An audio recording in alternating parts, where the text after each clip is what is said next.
Last lecture तक हमने discuss ये किया कि प्लांट के अंदर कैसे नॉन फोटोकेमिकल क्वेंचिंग चलती है। जब प्लांट के लिए हाई लाइट इंटेंसिटी वाली कंडीशंस क्रिएट हो जाती है नेचर में, तो उसके पास में जेंथोफिल साइकिल नाम की एक प्रोसेस है, एवोल्यूशनरी प्रोसेस है, प्रोटेक्टिव प्रोसेस है। अगर वो सफिशिएंट है तो ठीक, नहीं तो रिएक्टिव ऑक्सीजन स्पीसीज बनेगी। रिएक्टिव ऑक्सीजन स्पीसीज बनेगी, उसके बाद में एंटीऑक्सीडेंट्स काम करेंगे। अगर ये भी सफिशिएंट नहीं है तो D1 प्रोटीन का फोटो डैमेज हो जाता है। अब तक जो मैंने 3 लेक्चर्स लिए हैं उसमें मैंने आपको ये बोला है, आपको आगे समझ में आ जाएगा कौन सा प्रोटीन कहाँ होता है, कैसे होता है। तो आज हम बेसिकली वही करने वाले हैं। हमने क्लोरोप्लास्ट के अंदर ये ग्रेनम लिया था, ग्रेनम से एक थाइलेकोइड को सेपरेट किया और थाइलेकोइड के बारे में जनरल बातें हमने करी थी।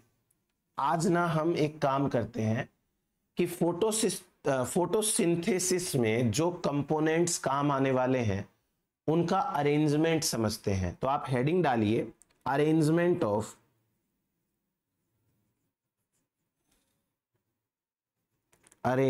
ऑफ डिफरेंट कंपोनेंट्स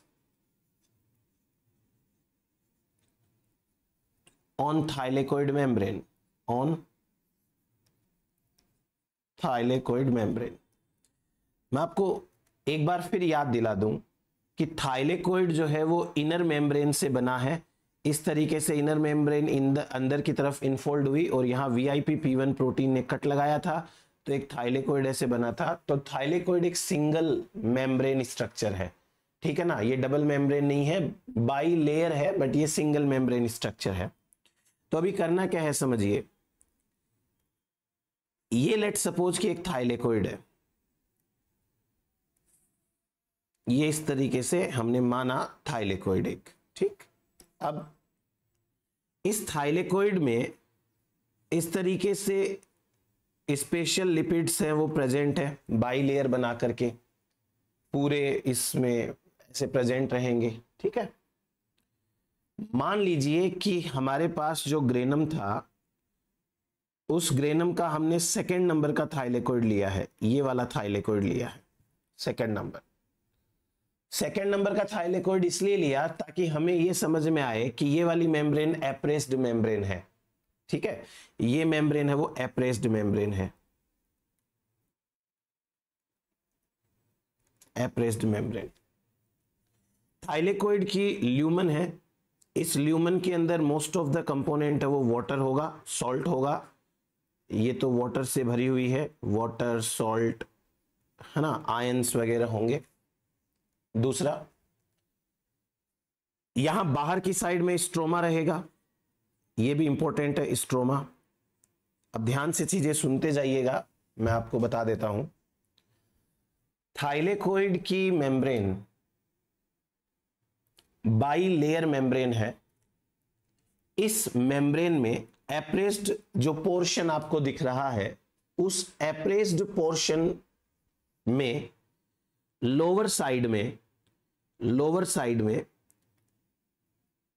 पिगमेंट्स का एक क्लस्टर रहता है। इस क्लस्टर को कहते हैं क्वांटासोम, जो मैं आपको आगे बताऊंगा।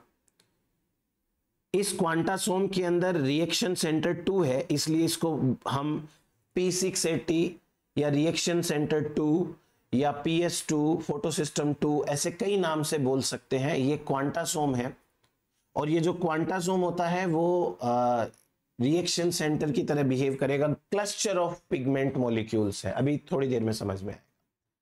कहां प्रेजेंट है? थाइलेकोइड की मेम्ब्रेन के अंदर लोअर साइड में। इसमें chlorophyll A, chlorophyll B, beta carotene ऐसे मॉलिक्यूल्स प्रेजेंट है, ठीक है। अब ये जो मैंने P680 लिखा है, ये P680 is the most important component of thylakoid membrane, ताकि रिएक्शन चल सके तो कहीं ये अपनी जगह से हिल ना जाए, इधर उधर खिसक ना जाए। तो इसके साथ में बहुत सारे दूसरे प्रोटीन्स, नॉन प्रोटीन्स, कैरोटिनोइड्स इसको इसकी पोजीशन के ऊपर बांध के रखते हैं, मेंटेन्ड रखते हैं। कैसे रखते हैं देखना। मैंने आपको बताया था कि दो स्पेशल प्रोटीन्स होते हैं, reaction centre protein D1 and D2 protein. हमने उनके जीन के नाम भी लिखे थे, PSBA जीन, PSBB जीन, ऐसे करके मैंने आपको नाम बताए थे। तो जो D1 प्रोटीन है वो D1 प्रोटीन इस थाइलेकोइड की मेम्ब्रेन को 5 बार स्पान करता है, 5 बार। अब D1 प्रोटीन को डिटेल में बाद में बता दूंगा। यह है D1 प्रोटीन, और इसी प्रकार 5 बार D2 प्रोटीन है, वो भी स्पान करता है ऐसे। ये प्रोटीन है जो इस फोटोसिस्टम 2 को अपनी जगह बांध के रखने का काम करते हैं, ये D2 प्रोटीन है। ठीक, उसके बाद D1 प्रोटीन और D2 प्रोटीन से प्लास्टोक्विनोन्स बाइंड रहते हैं। D1 प्रोटीन से प्लास्टोक्विनोन B, QB बाइंड रहता है लूजली, और D2 प्रोटीन से बाइंड रहता है QA, plastoquinone A, tightly. Tight binding, loose binding आगे लिखने में आ जाएगा, अभी तो आप खाली स्ट्रक्चर समझो। सबसे पहले P680, उससे दो special protein D1 and D2 protein, उसके बाद D1 से PQB एंड D2 से PQA बाइंड रहता है। फिर इनको और स्टेबिलिटी देने के लिए बाइंड होते हैं क्लोरोप्लास्ट प्रोटीन, ये है CP47, क्लोरोप्लास्ट प्रोटीन 47, और इधर बाइंड रहता है क्लोरोप्लास्ट प्रोटीन 43, CP43। तो CP43, CP47 ये बाइंड रहते हैं क्लोरोप्लास्ट प्रोटीन। देन दो और स्पेशल टाइप के प्रोटीन्स हैं, लाइट हार्वेस्टिंग कॉम्प्लेक्स 2, LHC2।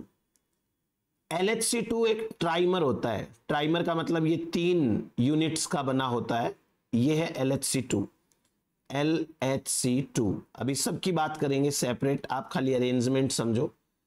दो LHC2 इस प्रकार एक दूसरे के साथ और इस पूरे सिस्टम के साथ बाइंड रहते हैं, ये भी है LHC2। ये पूरा का पूरा कहलाता है रिएक्शन सेंटर 2, फोटोसिस्टम 2 का ही पार्ट है। ये बड़ा सिस्टम है, इसमें बहुत सारे पिगमेंट्स हैं, बहुत सारे प्रोटीन्स हैं, सब कुछ ही है। अभी और इस पूरी स्ट्रक्चर को थोड़ी सी और स्टेबिलिटी देने के लिए जेंथोफिल के मॉलिक्यूल्स हैं, वो भी बाइंड रहते हैं। जेंथोफिल, ये जेंथोफिल मॉलिक्यूल्स एक एक्स जैसी स्ट्रक्चर बनाते हैं, ऐसे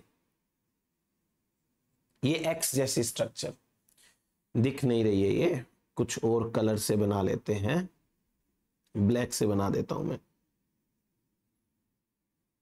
ये एक्स जैसी स्ट्रक्चर बनाने का काम किसका है? कैरोटीनॉइड का। तो ये है कैरोटीनॉइड। ये हुआ हमारे पास फोटोसिस्टम 2 का अरेंजमेंट। तो फोटोसिस्टम 2 के अंदर मेनली हमने P680 देखा, P680 के साथ में D1 and D2 protein, D1 and D2 protein के साथ plastoquinone A and plastoquinone B देखा। उसके बाद में क्लोरोप्लास्ट प्रोटीन 47 एंड 43 है, फिर लाइट हार्वेस्टिंग कॉम्प्लेक्स 2 है, और कैरोटीनॉइड X जैसे स्ट्रक्चर बनाते हैं। फोटोसिस्टम 2 के नीचे ल्यूमेन की साइड में D1 प्रोटीन के साथ में एक एंजाइम है जिसका नाम है water oxidising enzyme complex, water oxidising enzyme complex WOE। इसी का नाम है ऑक्सीजन इवॉल्विंग कॉम्प्लेक्स। इसके बारे में मैं आपको थोड़ी देर बाद बताऊंगा कि कैसे ये काम करता है।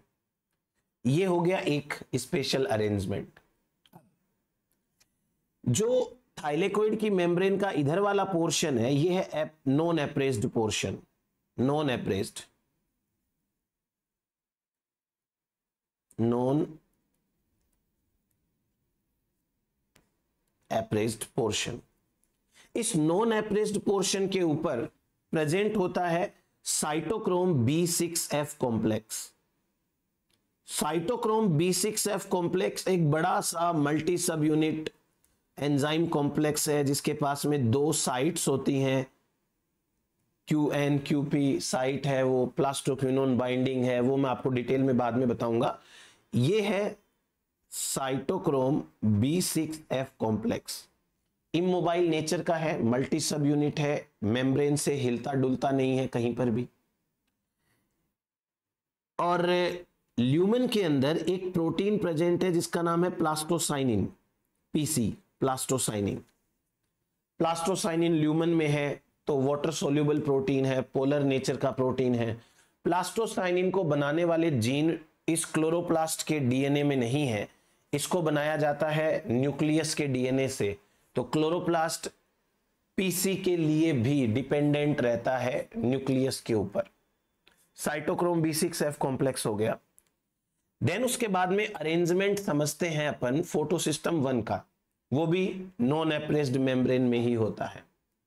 नॉन एप्रेस्ड मेम्ब्रेन में अब साइटोक्रोम B6F कॉम्प्लेक्स जहां मैंने ये बना रखा है, इसके पास में मेरे पास जगह नहीं है तो मैं इधर वाली साइड में बना के समझा देता हूं आपको।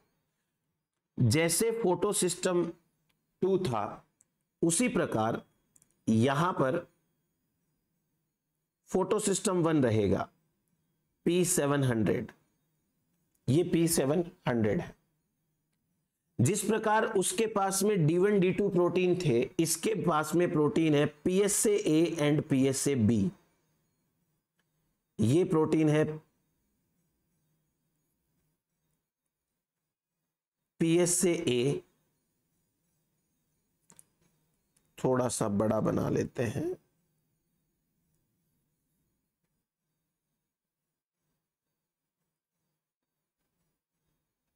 दो प्रोटीन हो गए।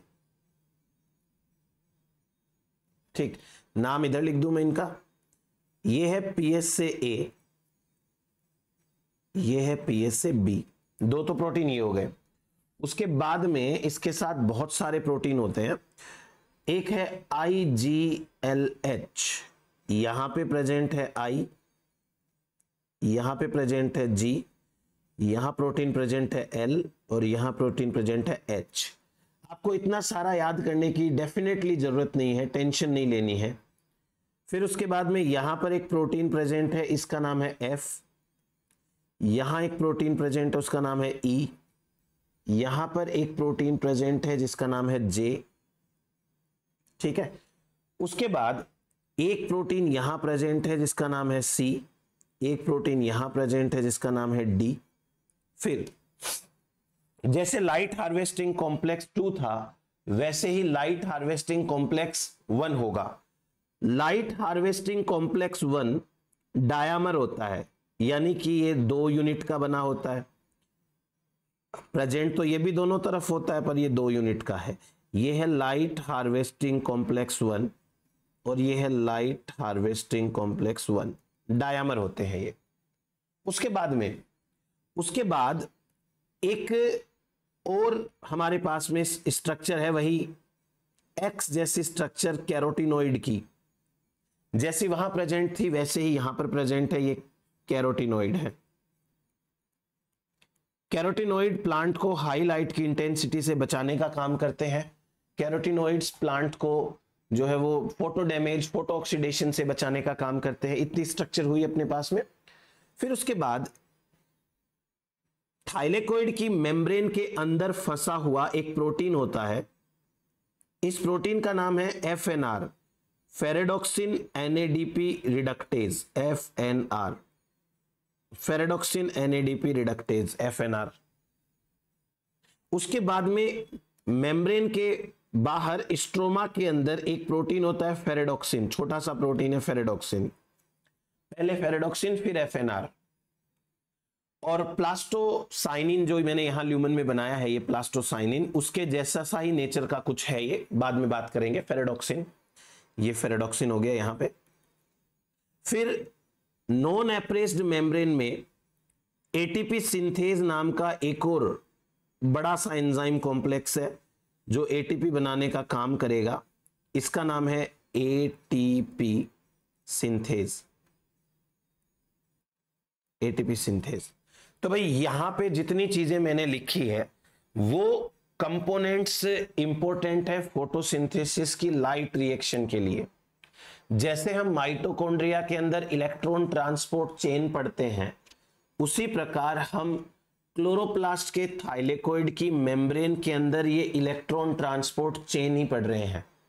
ये डिफरेंट टाइप के कंपोनेंट्स हैं और ये कंपोनेंट्स जो हैं वो फोटो सिस्टम 2-1 दोनों को मिला के काम करते हैं।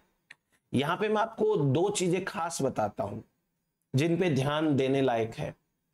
एक तो एटीपी सिंथेज है वो सारा का सारा एप्रेस्ड नॉन एप्रेस्ड मेम्ब्रेन में ही होता है, और एक फोटो सिस्टम 1 है ये भी नॉन एप्रेस्ड मेम्ब्रेन में ही होता है। ऐसा क्यों आखिर? ऐसा इसलिए होता है कि एटीपी सिंथेज को एटीपी बनाने हैं, ये एडीपी से एटीपी बनाएगा, एडीपी से एटीपी बनाता है। और जो फोटो सिस्टम 1 है ये एफएनआर दिखाई दे रहा है ना, ये एफएनआर क्या करता है, NADH से NADPH बनाता है, NADPH। देखो NADPH and ATP, NADPH and ATP दोनों के दोनों डार्क रिएक्शन में चाहिएंगे। डार्क रिएक्शन पूरी की पूरी स्ट्रोमा में चलती है, तो स्ट्रोमा में एनर्जी चाहिए। आप सोचो एक बार कि यदि एटीपी सिंथेज यहां पे होता, यहां पे, तो उसका मुंह या तो इधर होता, अगर इधर होता तो एटीपी यहां बनते, और अगर उसका मुंह यहां नहीं होता तो इस तरफ होता, तो यहां से दूसरा थाइलेकोइड स्टार्ट हो जाता है, ये दूसरा थाइलेकोइड, तो एटीपी दूसरे थाइलेकोइड की ल्यूमन में बनते। कहने का मतलब यदि एप्रेस्ड मेम्ब्रेन में एटीपी सिंथेज प्रेजेंट होता तो एटीपी हमेशा कहां बनते, ल्यूमन में, चाहे तो उधर वाले की ल्यूमन में बने चाहे इधर वाले की ल्यूमन में बने। और ल्यूमन के अंदर ऐसी कोई रिएक्शन नहीं चलती जिस रिएक्शन के अंदर एटीपी चाहिए, तो बिना बात के एटीपी को ल्यूमन के अंदर बनाते, फिर ल्यूमन से वापस बाहर लाते, उसके लिए अलग से एनर्जी लगती। इससे अच्छा है कि एटीपी सिंथेज को नॉन एप्रेस्ड मेम्ब्रेन में रख के उसका मुंह उधर कर दो, स्ट्रोमा की तरफ, मतलब इधर स्ट्रोमा की तरफ निकाल दो, तो एटीपी सीधे स्ट्रोमा में बन जाएंगे, स्ट्रोमा में बनेंगे, वहीं काम आएंगे। एंड सेम चीज मैं बोल रहा हूं NADPH के लिए भी। यदि फोटो सिस्टम 2 भी एप्रेस्ड मेम्ब्रेन पे होता और काम करता, तो NADPH भी या तो उधर वाले की ल्यूमन में बनते या इधर वाले की ल्यूमन में बनते, तो वो तो वेस्टेज ऑफ एनर्जी हो जाता ना एक टाइप का। इसलिए इन दोनों को कहां रखा है, नॉन एप्रेस्ड मेम्ब्रेन में रखा है। ये सिस्टम समझने के बाद अब हम थोड़ा थोड़ा आगे बढ़ते हैं, इन कंपोनेंट्स के बारे में बातें करते हैं। सबसे पहले हम बात करते हैं LHC के बारे में, लाइट हार्वेस्टिंग कॉम्प्लेक्स प्रोटीन्स। आप light harvesting complex protein full form लिख लीजिएगा। LHC दो टाइप के होते हैं, LHC2 LHC1, light harvesting complex protein. सबसे पहले हम प्रॉपर्टीज की बात करते हैं LHC2 की। आपके सामने डायग्राम बना हुआ है और आप आराम से बना लीजिए, कर लीजिएगा। LHC2 इज ए ट्राइमर, ये ट्राइमर प्रोटीन होता है। LHC2 is a trimer. LHC2 दो प्रेजेंट होते हैं जो एक फोटोसिस्टम के साथ में प्रेजेंट होते हैं। पहला पॉइंट लिखिए, इट इज ए ट्राइमर। दूसरा, 2 LHC2 are present, 2 LHC2 are present with each reaction center, with each reaction center. Then 1 LHC2 binds, 1 LHC2 binds, लिखते रहिएगा साथ साथ, ये समझाने वाली बात नहीं है, ये इंफॉर्मेशन है। 1 LHC2 binds 8 chlorophyll A, 6 chlorophyll B and 4 xanthophyll molecules.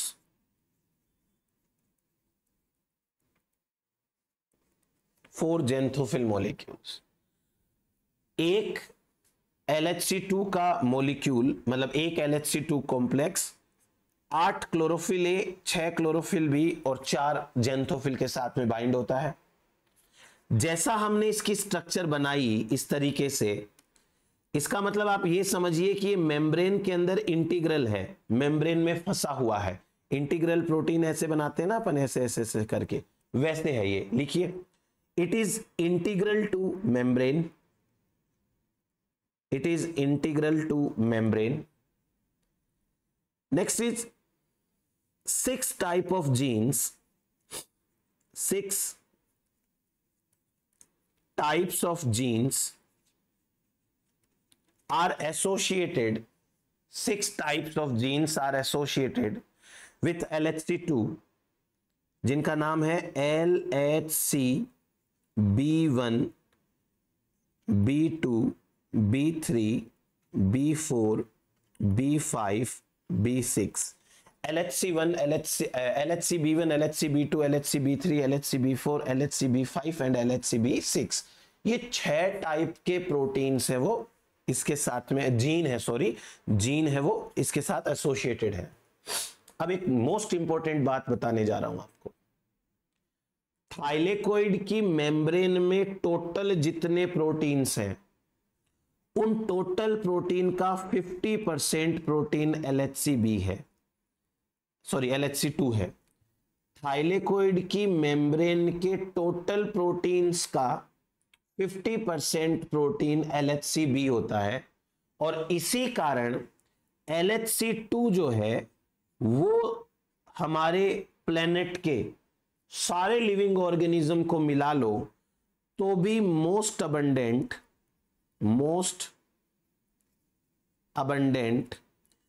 Integral membrane protein बन जाता है।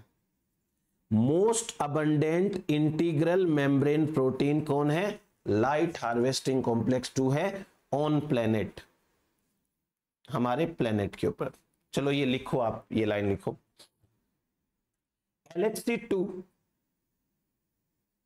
represents about LHC2 represents about half of the LHC2 represents about half of the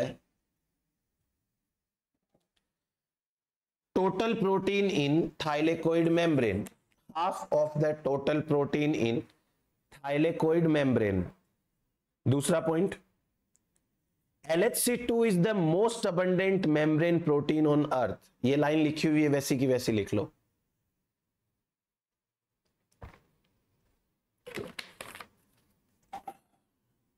LHC2 is the most abundant protein, most abundant integral membrane protein on earth। ये हुआ LHC2 की कहानी। अब बात करते हैं LHC1। LHC1 वैसे ही फोटोसिस्टम 1 के साथ में एक इंटीग्रल प्रोटीन है और इंपॉर्टेंट है। इनका नाम है, जैसा इनका नाम है वैसा इनका काम है, लाइट को हार्वेस्ट करना। ये लाइट को हार्वेस्ट करके आगे पहुंचाने का काम करते हैं। इट इज ए डायमर, जैसा मैंने आपको पहले ही बताया डायग्राम में, it is a dimer. It is also integral, it is also integral। 4 genes are associated with LHC1, जिनका नाम है LHCA1, LHCA2, LHCA3, LHCA4। ये छोटा है तो 4 जीन एसोसिएटेड है, वो बड़ा है तो उसके साथ 6 जीन एसोसिएटेड है। बस इसके बारे में इतनी बात करनी है। अब उसके बाद में बात करते हैं प्लास्टोक्विनोन्स के बारे में।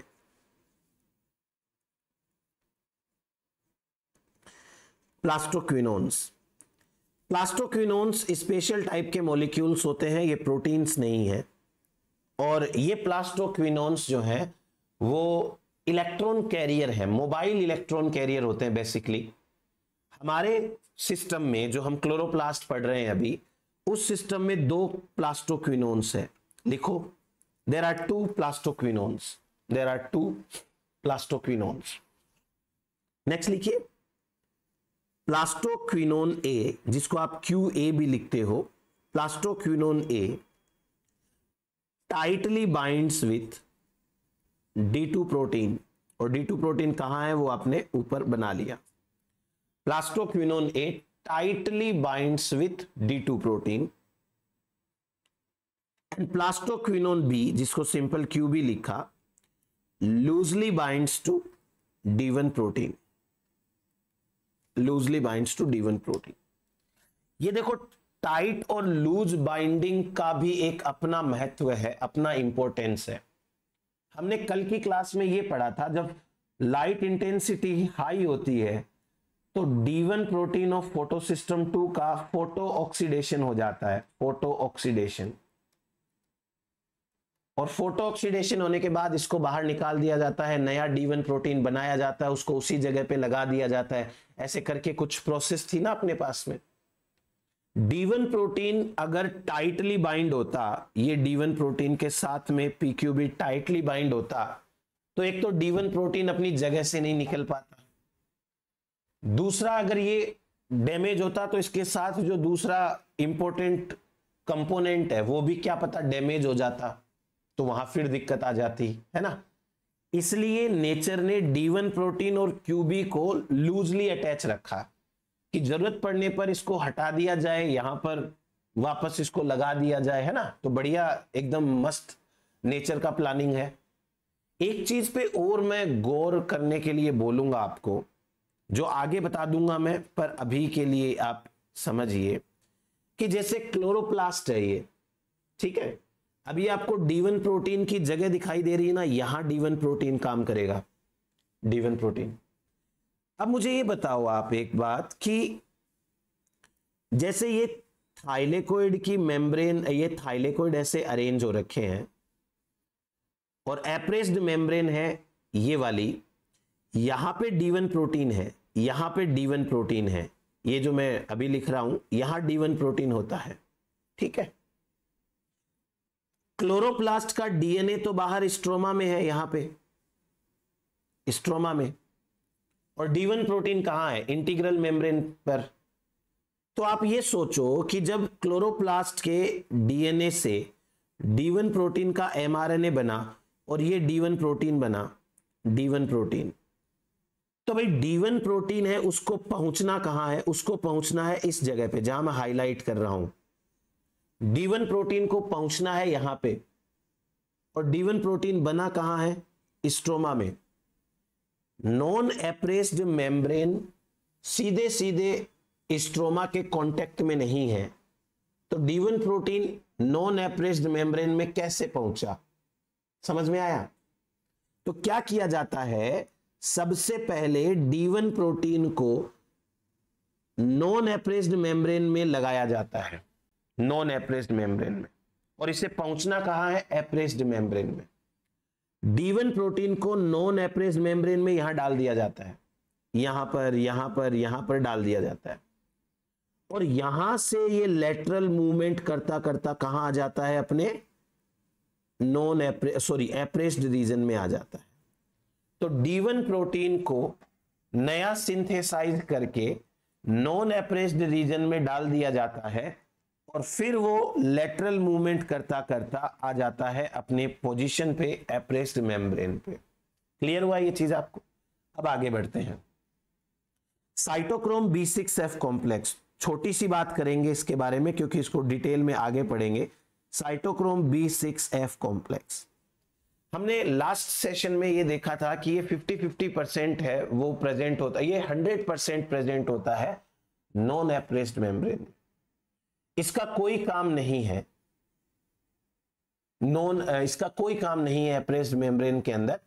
ये प्रोटीन को इंपॉर्टेंटली, अच्छा मैं सॉरी गलत बोल रहा हूं, साइटोक्रोम B6F कॉम्प्लेक्स डिस्ट्रीब्यूटेड रहता है 50-50%, जी 50-50% दोनों मेम्ब्रेन में प्रेजेंट रहता है। ये इलेक्ट्रॉन कैरियर होता है, और इसके साथ साथ ये नॉन मोबाइल होता है,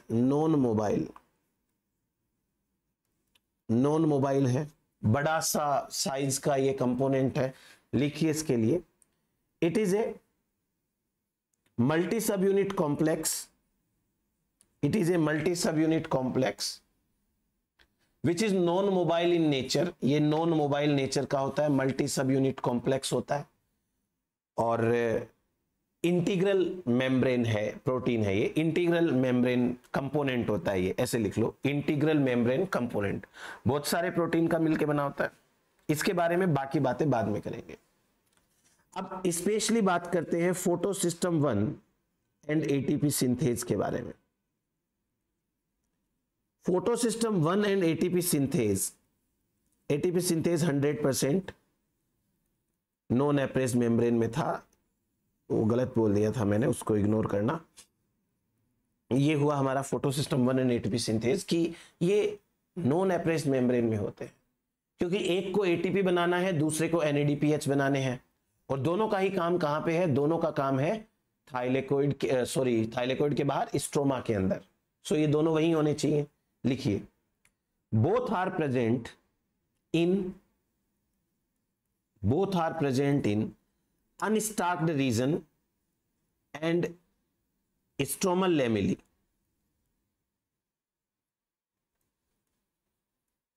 Both are present in unstalked region and stromal lamellae, protruding towards stroma. Protruding towards stroma. इसका क्या मतलब है? प्रोट्रूडिंग का मतलब होता है की तरफ मुंह करना। जैसे मेरा फेस कैमरा की तरफ है तो I am protruding towards camera, ठीक है। आपका मोबाइल की तरफ, लैपटॉप की तरफ है तो you are protruding towards mobile और लैपटॉप। तो ये हो गया इसके बारे में। देन बात करते हैं one of the most important component, quantasome. Quantasome, देखो क्वांटासोम है वो एक पिगमेंट्स का क्लस्टर है, पिगमेंट्स का क्लस्टर ऑफ पिगमेंट्स। आप जस्ट ऐसे इमेजिन करिए कि आपके पास में छोटे छोटे थर्माकोल के बॉल्स हैं। थर्माकोल बॉल्स तो आपको पता है, जो पैकिंग वैकिंग के अंदर यूज करते हैं, थर्माकोल के छोटे छोटे बॉल्स। एक काम करिए, आप 3 कलर सेलेक्ट करिए, कोई भी 3 कलर, ग्रीन ले लीजिए, ब्लू ले लीजिए, रेड ले लीजिए, है ना। अब आपको क्या करना है, आपको सबसे पहले 170 ग्रीन कलर के थर्माकोल के बॉल्स लेने हैं। 170, ठीक है, सॉरी 160 थर्माकोल के ये बॉल्स लेकर के आपको फेविकोल के हेल्प से उनको चिपका देना है, और एक गोल जैसे लड्डू होता है ना, वैसी सी एक स्ट्रक्चर बनानी है, ऐसे 160। ये हो गए हमारे पास क्लोरोफिल ए के मॉलिक्यूल्स, क्लोरोफिल ए। अब इन क्लोरोफिल ए के बाहर आप टोटल 70 और थर्माकोल के बॉल्स लीजिए और उनको भी इस तरीके से इनके ऊपर अरेंज कर दीजिए, ठीक है, ऐसे करके टोटल 70। ये हो गए क्लोरोफिल बी। उसके बाद आप टोटल 50 और थर्माकोल के बॉल्स लीजिए और इनको इस तरीके से अरेंज कर दीजिए इनके ऊपर, सबसे ऊपर। तो आपके पास एक बड़ा सा लड्डू जैसा स्ट्रक्चर बनेगा, दैट आर बीटा कैरोटीन। ये जो आपको स्ट्रक्चर दिखाई दे रही है ना, इसको बोलते हैं एक क्वांटासोम, जिसमें यहां पर 160 क्लोरोफिल ए के मॉलिक्यूल है, यहां पे 70 क्लोरोफिल बी के मॉलिक्यूल है, और यहां पे 50 क्लोरोफिल कैरोटीन, बीटा कैरोटीन है, 50 बीटा कैरोटीन। तो ये बताओ टोटल मॉलिक्यूल कितने हुए, टोटल लगा लो। ये होता है 280, यानी 280 molecules are equivalent to 1 quantasome. और एक क्वांटासोम को बोलते हैं फोटोसिंथेटिक यूनिट। फुल फॉर्म आप लिख लीजिए, फोटोसिंथेटिक यूनिट। समझ में आया? Photosynthetic unit. अब इसके बारे में एक बार मैं आपको थोड़ी इन जनरल बेसिक बातें बता देता हूं, वो लिख लो आप, फिर समझाता हूं वापस आपको। लिखो, these are cluster or assembly of, these are cluster or assembly of pigments।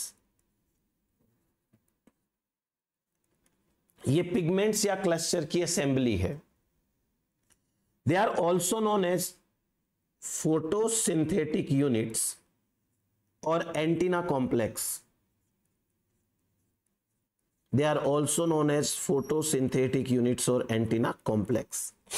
ये फोटोसिंथेटिक यूनिट और एंटीना कॉम्प्लेक्स भी बनाते हैं। Next, they were discovered by Park and Begin on the inner face of thylakoid, on the inner face of thylakoid, thylakoid के inner face। तो जैसे मैंने यहां पे ये बनाया ना, देखो ये वाला ये P680 P700 ये क्वांटाजोम ही है, और इन क्वांटाजोम के अंदर अब अपन समझते हैं और स्पेशल चीजें। आपको एक गौर करने वाली बात देखनी है। जैसे ये क्वांटाजोम को मैं उठा के इधर थोड़ा नीचे लगा लेता हूं, ये फायदा है थोड़ा सा टेक्नोलॉजी का, सही है। तो जैसे ये हमारे पास में एक क्वांटाजोम है, राइट, इसको मैंने एक क्वांटाजोम बोला। ध्यान से सुनना मेरी बात को। इस क्वांटाजोम के अंदर हमने 160 क्लोरोफिल ए के मॉलिक्यूल लिए हैं, ठीक है। इन 160 क्लोरोफिल ए के मॉलिक्यूल में से आपको सेंटर मोस्ट क्लोरोफिल ए का मॉलिक्यूल है, उस पे फोकस करना है। This is the centre most chlorophyll A molecule, जो मैं आपको अभी थोड़ा और डार्क करके इसको ब्लैक ही कर देते हैं, अपन समझ में आ जाएगा, है ना। ये ब्लैक कलर का, ये सेंटर मोस्ट क्लोरोफिल ए का मॉलिक्यूल है, इसको पकड़ के बाहर लाते हैं। This is the centre most chlorophyll A. अब यहां पे ना दो ऑप्शन है, करना क्या है, इस क्लोरोफिल ए मॉलिक्यूल से इलेक्ट्रॉन निकालने हैं। इलेक्ट्रॉन, जब इस पे लाइट गिरेगी तो इलेक्ट्रॉन निकलेंगे, पर क्लोरोफिल ए के मॉलिक्यूल से इलेक्ट्रॉन निकालने के दो ऑप्शन होते हैं। पहला ऑप्शन यह है कि ये 680 नैनोमीटर की लाइट लेकर इलेक्ट्रॉन निकालता है, यानी कि रिसीव्स 680 नैनोमीटर लाइट। और दूसरा ऑप्शन, और रिसीव्स 700 नैनोमीटर लाइट। देखना, एक क्वांटाजोम में इन दोनों में से एक ऑप्शन मिलेगा, दोनों एक में नहीं है, ध्यान रखना। ये जो 680 नैनोमीटर की लाइट को रिसीव करने वाला क्लोरोफिल है, इसको बोलते हैं P680 और इसको बोलते हैं P700। जो P680 मॉलिक्यूल है, इसको हम बोलते हैं फोटो सिस्टम 2 और इसको बोलते हैं फोटो सिस्टम 1। अब आपको क्या करना है, सिंपल इसको याद रखना है। एक है 700, एक है 680। 700 ज्यादा है तो वो फर्स्ट हो गया, 680 कम है तो वो सेकंड हो गया। ऐसे याद रखने के हिसाब से क्लास में टेस्ट में किसी के मार्क्स आए 700, उसको फर्स्ट रैंक मिला, किसी के मार्क्स आए 680, उसको सेकंड रैंक मिला। तो first second photo system. Second photo system को आप बोल सकते हो रिएक्शन सेंटर 2, रिएक्शन सेंटर 2, और इसको आप बोल सकते हो रिएक्शन सेंटर 1।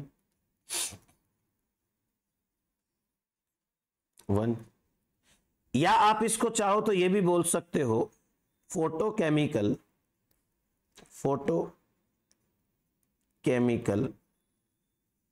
Reaction centre 2।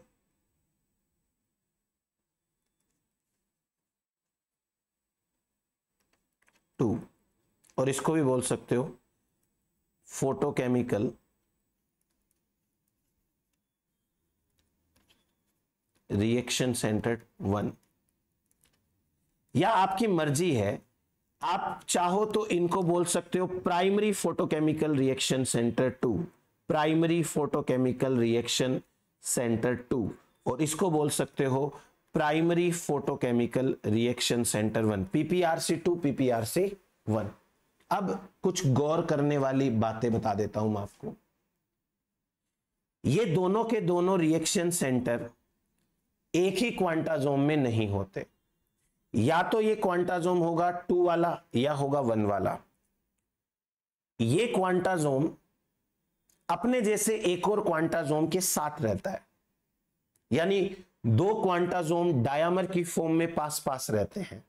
अब अगर अपन ये बनाते तो थोड़ी सी दिक्कत हो जाती ना, इसलिए मैंने ये बनाया नहीं है 2।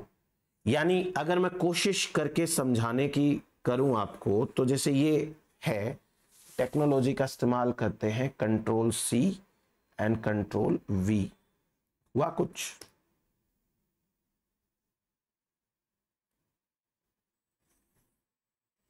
हाँ नहीं हुआ, Ctrl+Z, छोड़ो, नहीं होगा। सो एक और ऐसा का ऐसा इसके पास में बनाना है अपने को, that is known as quantasome dimer. 2 एक साथ रहते हैं, अपने को तो एक से समझना है चीजें, है ना। ये मेम्ब्रेन के अंदर इंटीग्रल होते हैं, मेम्ब्रेन में इंटीग्रल होते हैं।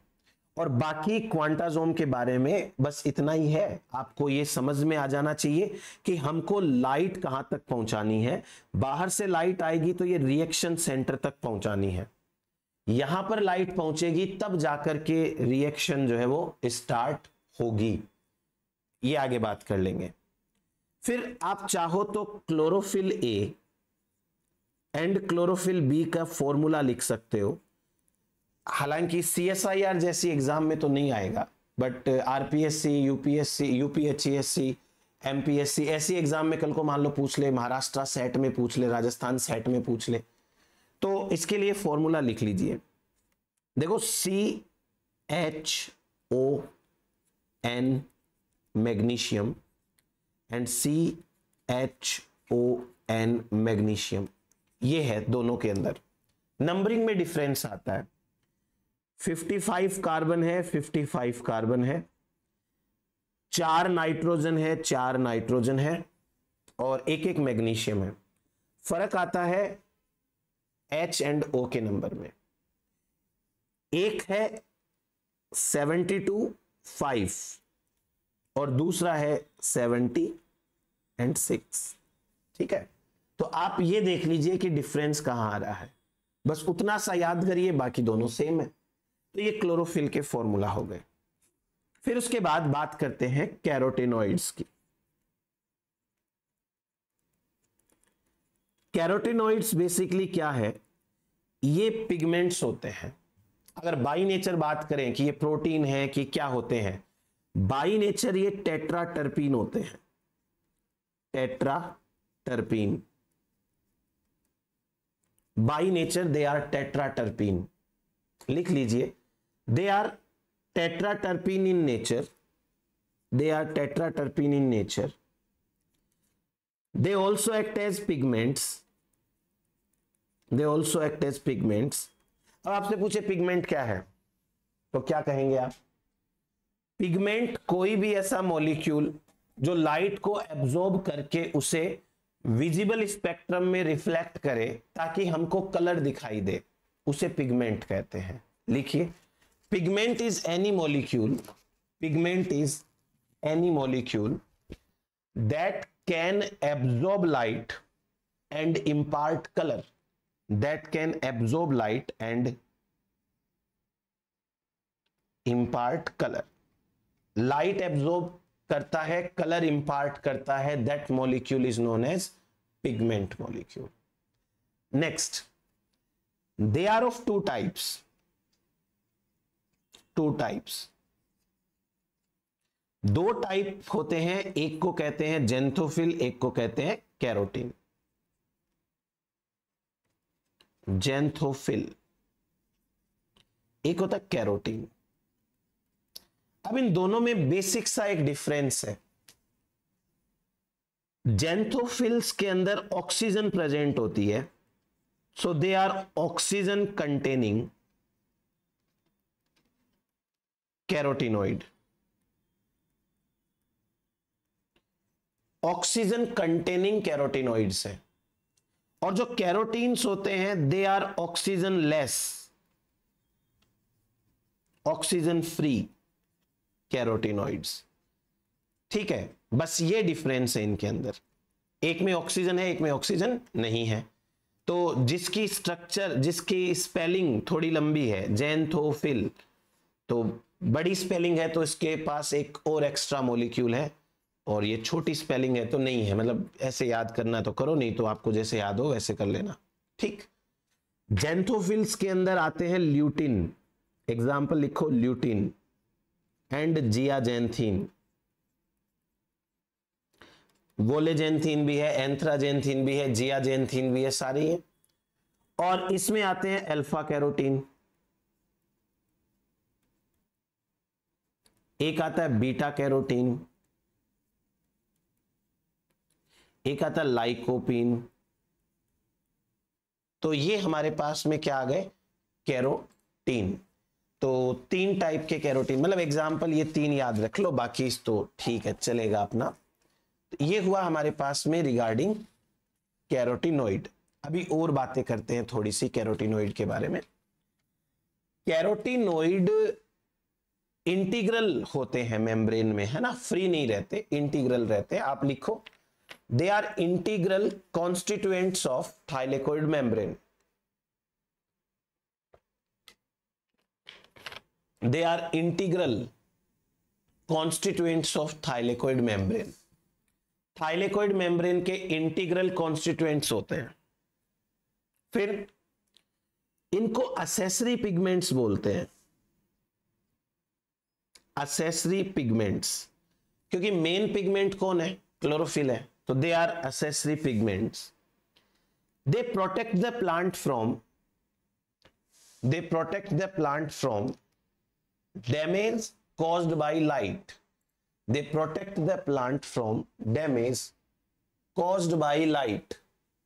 लाइट जो डैमेज कोज करती है उससे प्लांट को बचाने का काम इन्हीं का है। तो ये अपनी बात हुई रिगार्डिंग कैरोटीनॉइड। अब आगे नेक्स्ट हेडिंग डालिए क्लोरोफिल्स। बात कर लेते हैं क्लोरोफिल्स के बारे में, कैसे काम करते हैं ये। लिखिए chlorophylls.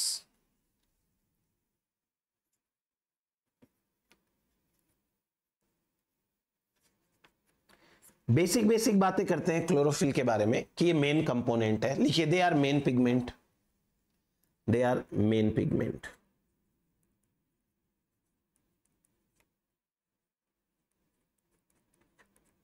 Next, in one quantasome there are 160 chlorophyll A. There are 160 chlorophyll A. Out of 160 chlorophyll A, central chlorophyll A behaves as reaction center.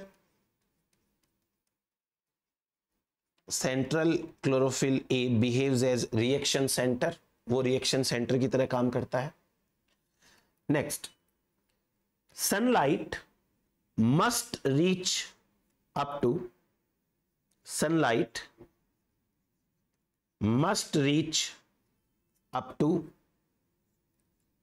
central reaction center और central chlorophyll A। सनलाइट है वो central chlorophyll A तक जरूर आनी चाहिए।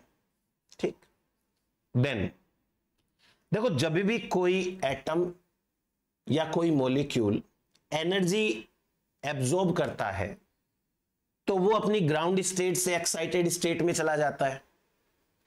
Ground state से excited state के अंदर जाएगा तो इलेक्ट्रॉन्स रिलीज करके जाएगा, है ना। इसलिए अब हमारे पास कुछ अलग प्रोसेसिंग चलेगी जिससे आपको रिएक्शन भी समझ में आएगी और थोड़ा सा ये अलग हटके है। लिखिए when a pigment molecule absorb a photon, जब कोई पिगमेंट का मॉलिक्यूल फोटोन एब्जॉर्ब करता है, when a pigment molecule absorb a photon, it is converted from low energy state, bracket में लिखिए ground state, to high energy state, to high energy state. Low energy state से high energy state, excited state state में convert हो जाता है। Clear? अब high energy state में जाने के बाद में ये हो सकता है कुछ देर रुके वहां पे, हो सकता है तुरंत अपनी एनर्जी लूज करके वापस आ जाए, तो उससे भी फर्क पड़ता है रिएक्शन पे। हमारे पास में दो चीजें हैं, एक है एटम, सपोज करो ये हाइड्रोजन है, ये एटम है, और एक है मान लीजिए मीथेन, ये मॉलिक्यूल है। अब दोनों के अंदर कितना अंतर है देखो, एटम और मॉलिक्यूल दोनों के अंदर अंतर ये है कि जो एटम होता है इसके अंदर जो स्टेट्स होती हैं, लो एनर्जी हाई एनर्जी, वो क्लियर कट स्टेट होती है। जैसे ये स्टेट है मान लीजिए लो एनर्जी स्टेट, फिर ये हाई एनर्जी स्टेट, ये एटम के बारे में। लेकिन जब यही बात हम मॉलिक्यूल के लेवल पे करते हैं, तो जैसे ये हाईएस्ट एनर्जी स्टेट है, हाई एनर्जी स्टेट, तो एटम के अंदर मॉलिक्यूल के अंदर बहुत सारे एटम्स होते हैं, तो इनके वाइब्रेशन की वजह से सब स्टेट्स निकल के आती हैं, सिंगलेट, डबलेट, ट्रिपलेट, इनको नाम दे देंगे। ये है सारी की सारी सब स्टेट्स, सब स्टेट्स। तो ये सब स्टेट्स निकल के आती हैं, क्यों? क्योंकि मॉलिक्यूल के अंदर एटम्स होते हैं, एटम्स वाइब्रेट करते हैं, तो ये सब स्टेट बन जाती हैं। अब क्लोरोफिल कोई एटम तो है नहीं, क्लोरोफिल तो बहुत बड़ा मॉलिक्यूल है जिसमें 55 कार्बन एटम्स हैं, जिसके अंदर 72 हाइड्रोजन एटम है ना, बहुत बड़ा एटम है, तो सब स्टेट तो बननी है। अभी अपन फॉर्मूला लिखा था, लिखो एक line. In case of a molecule, in contrast to an atom, in case of a molecule, in contrast to an atom, the ground state and excited state, the ground state and excited state have many closely related substates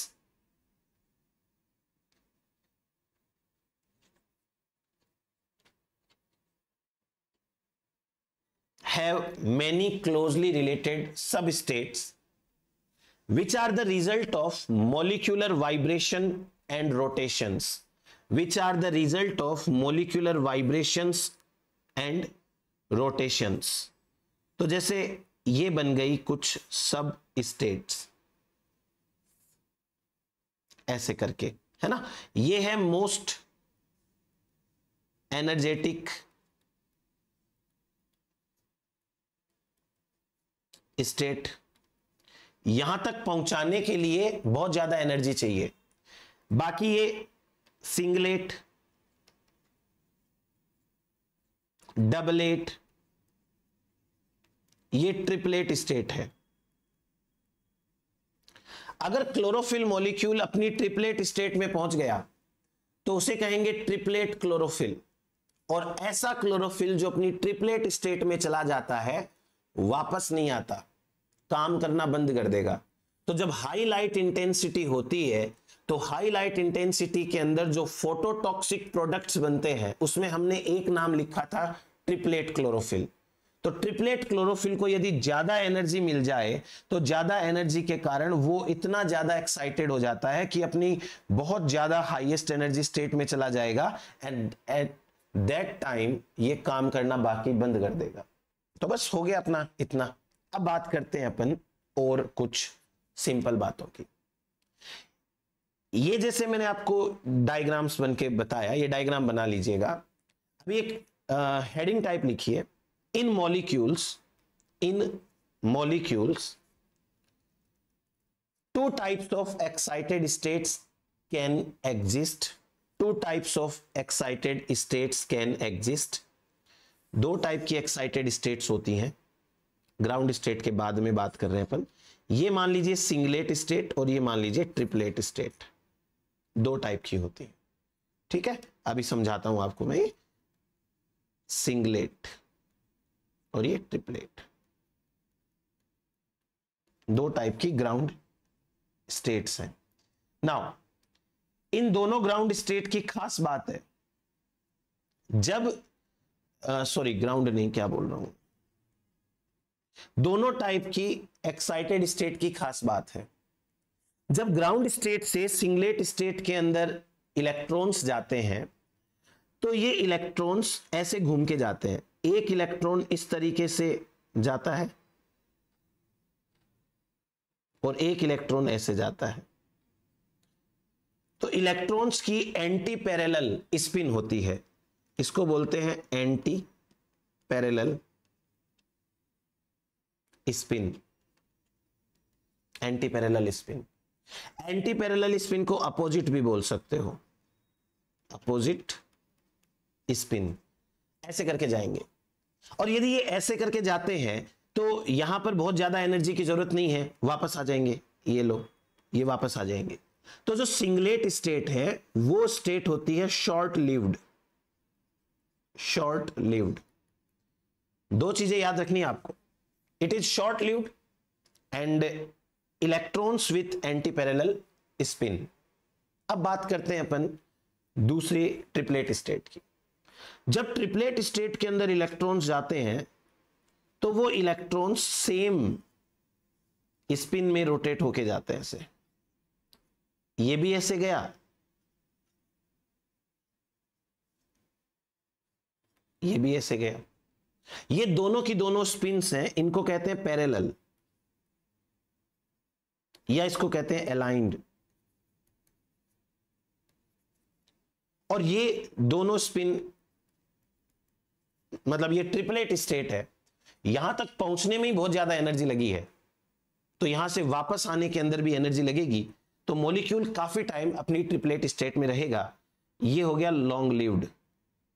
long lived, एक simple सा example ये समझ के देखिए कि आपको अगर बहुत ऊंची पहाड़ी पर आप चढ़ गए हैं तो आप सोचो कि आपने कितनी एनर्जी लगा करके पहाड़ी के ऊपर चढ़े हैं, तो जल्दी से तो नीचे नहीं आओगे आप, थोड़ा सा चढ़े हैं तो जल्दी नीचे आ जाओगे। वो थोड़ा कॉन्सेप्ट लगा सकते हैं अपन। ये हुआ हमारे पास में anti parallel, parallel spin, long live, short live, दो एक्साइटेड स्टेट है। नेक्स्ट एक स्टेटमेंट लिखिए, in general triplet state have much larger life. Triplet state have much larger life. It takes more time to de-excite.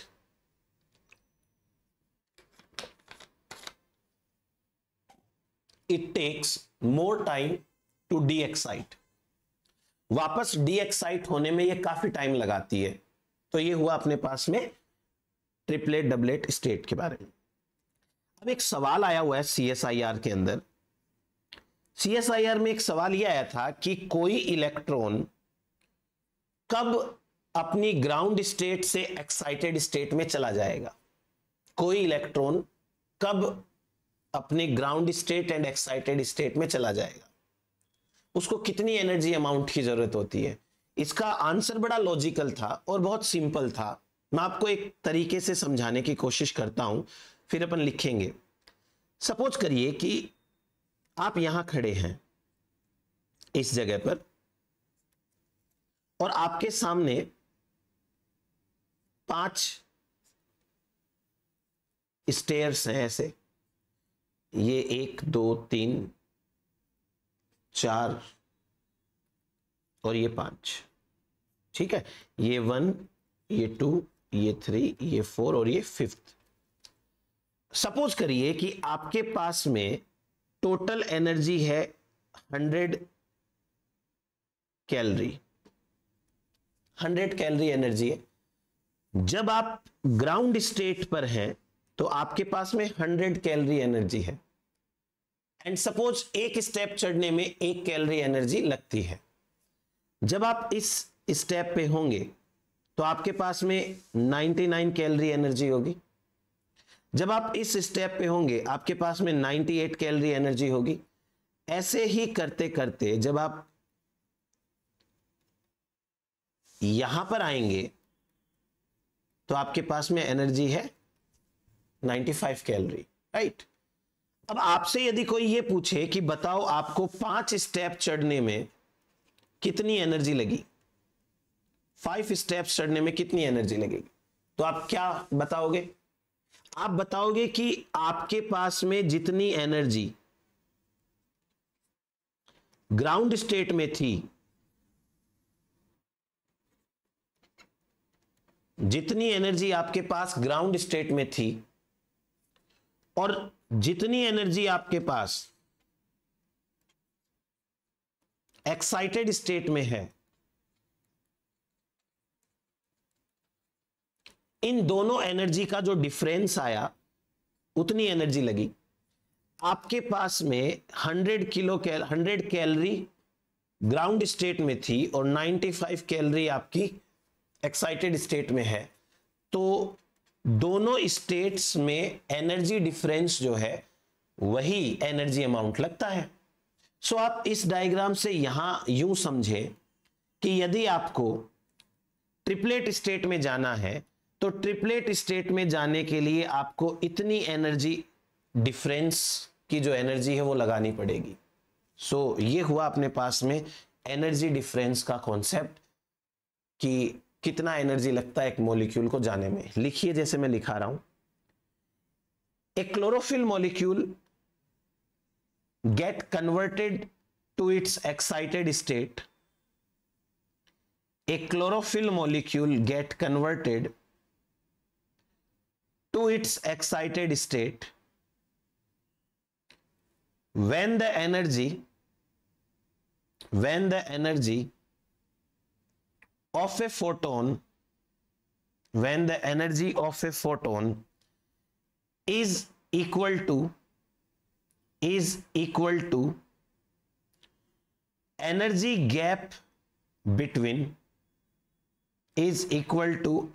gap between ground state and most excited state energy. Ground state and most excited state energy, सबसे ज्यादा excited state की energy और ground state की energy में जो difference है, that difference is known as, उतना difference की एनर्जी चाहिएगी जाने के लिए। अब ये इंफॉर्मेशन वाली बात है कि एक फोटोन की एनर्जी, 1 फोटोन एनर्जी एक इलेक्ट्रॉन रिलीज करने में चाहिए from chlorophyll.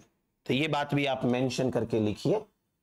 Energy of 1 photon is required, energy of 1 photon is required to release one electron from reaction center, चलो अब मैं आपको और कुछ इंटरेस्टिंग बात बताता हूं। जब कोई एक्साइटेड इलेक्ट्रॉन वापस अपनी ग्राउंड स्टेट में आता है तो 5 तरीके हैं उसके ग्राउंड स्टेट में आने के। लिखिए आप, an excited electron can return to its more stable state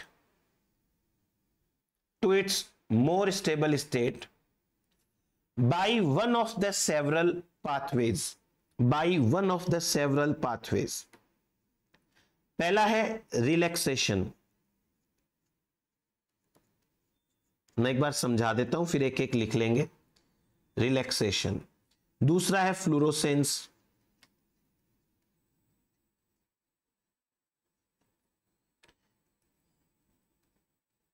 तीसरा है एनर्जी ट्रांसफर,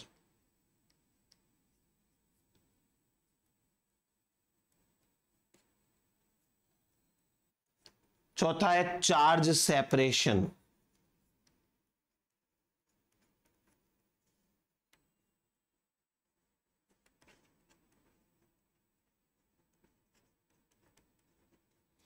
और पांचवा है फोटोकेमिस्ट्री। फोटोकेमिस्ट्री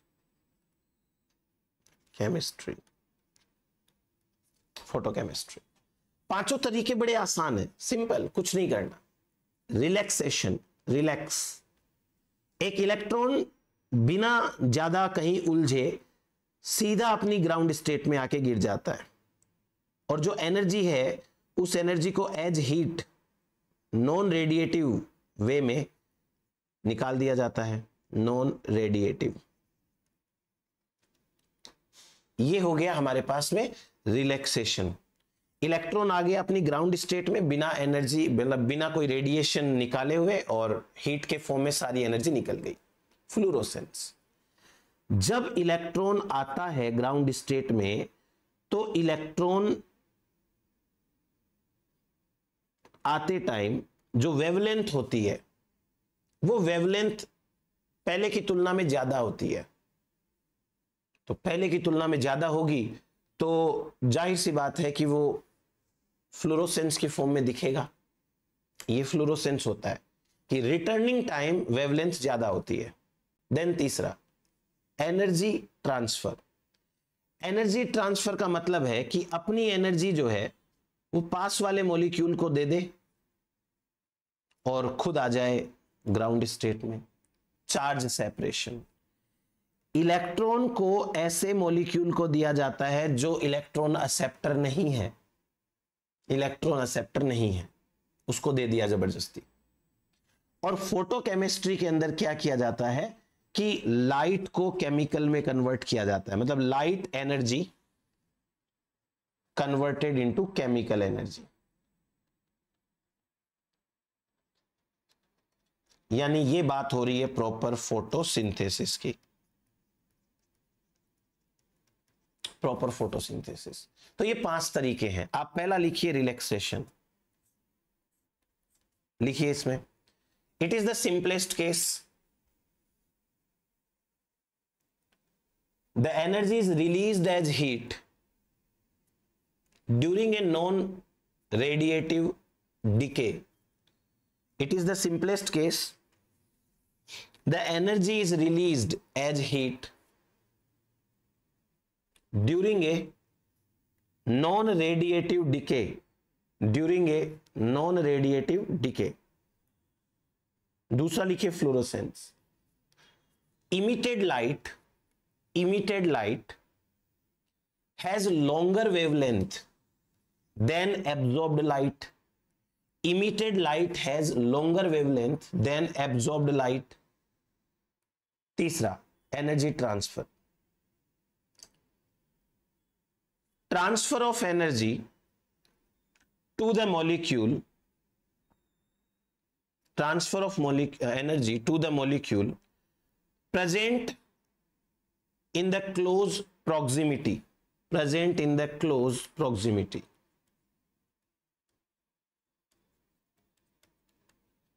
क्लोज प्रॉक्सिमिटी के अंदर जो प्रेजेंट है उसके अंदर एनर्जी ट्रांसफर कर देती है। Next, charge separation. Pass the electrons to non acceptor molecule. Non acceptor जो एक्सेप्ट ही नहीं करना चाहता उसको दे दिया। देन नेक्स्ट, फोटोकेमिस्ट्री में लिखिए convert light energy into chemical energy. Convert light energy into chemical energy. बस दिस इज द फोटोसिंथेसिस। तो ये होगा फाइटोकेमिस्ट्री। अब मैं आपको क्लोरोफिल के बारे में बात बताता हूं, कुछ सिंपल क्लोरोफिल मॉलिक्यूल के बारे में। जैसे क्लोरोफिल मॉलिक्यूल जो है उसमें से क्लोरोफिल ए वही रिएक्शन सेंटर होता है, मोस्ट अबंडेंट भी है, रिएक्शन सेंटर भी यही है। सबके अंदर जो फोटोसिंथेसिस करता है क्लोरोफिल ए होता है। बैक्टीरिया में बैक्टीरियल क्लोरोफिल ए होता है, लिखिए आप। Chlorophyll molecules are present in all photosynthetic organisms, all photosynthetic organisms. Chlorophyll A and chlorophyll B are present in green plants,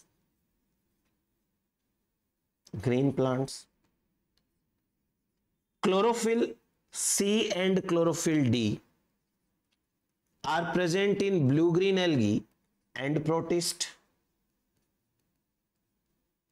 protista में और ब्लू ग्रीन एल्गी में सी एंड डी होता है। बैक्टीरिया के अंदर होता है bacterial chlorophyll A, bacterial chlorophyll A, ये प्रेजेंट होता है बैक्टीरिया में, फोटोसिंथेटिक बैक्टीरिया में, ठीक है। ये फिर उसके बाद में chlorophyll A is the universal, chlorophyll A is the universal photosynthetic reaction centre, photosynthetic reaction centre. ये फोटोसिंथेटिक रिएक्शन सेंटर है, वो यूनिवर्सल टाइप का होता है, मतलब जो भी फोटोसिंथेसिस करेगा उसे क्लोरोफिल ए रखना पड़ेगा और क्लोरोफिल ए से ही रिएक्शन सेंटर स्टार्ट होती है। अब एक क्लोरोफिल की स्ट्रक्चर की बात करूं मैं तो बहुत फाइन स्ट्रक्चर तो नहीं बना रहा, बट काम की स्ट्रक्चर बना रहा हूं। यह है एक पायरोल रिंग, ऐसी 4 पायरोल रिंग्स होती हैं, 4 पायरोल रिंग्स होती हैं, और ये चारों पायरोल रिंग्स के बीच में एक सेंट्रल मैग्नीशियम होता है। इसके साथ ये कोऑर्डिनेट बॉन्ड बना के रखते हैं और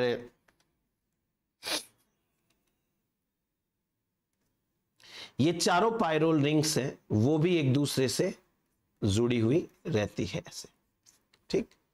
इसके साथ 20 कार्बन की एक फाइटोल चेन बोलते हैं इसको, 20 कार्बन की चेन, ये टर्पीन है, ये प्रेजेंट होती है 20 कार्बन फाइटोल चेन, ठीक है। इतना पार्ट कहलाता है हेड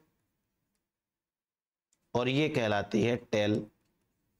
ये क्लोरोफिल की बेसिक सी स्ट्रक्चर है, इसको बोलते हैं टेट्रापायरोल हेड, टेट्रापायरोल। तो ये टेट्रापायरोल हेड हो गया, टेल हो गई, ठीक है। उसके बाद में इसके बायोसिंथेसिस की बात करते हैं हल्की फुल्की, क्योंकि एक सवाल आ रखा है इसमें CSIR के अंदर, बायोसिंथेसिस ऑफ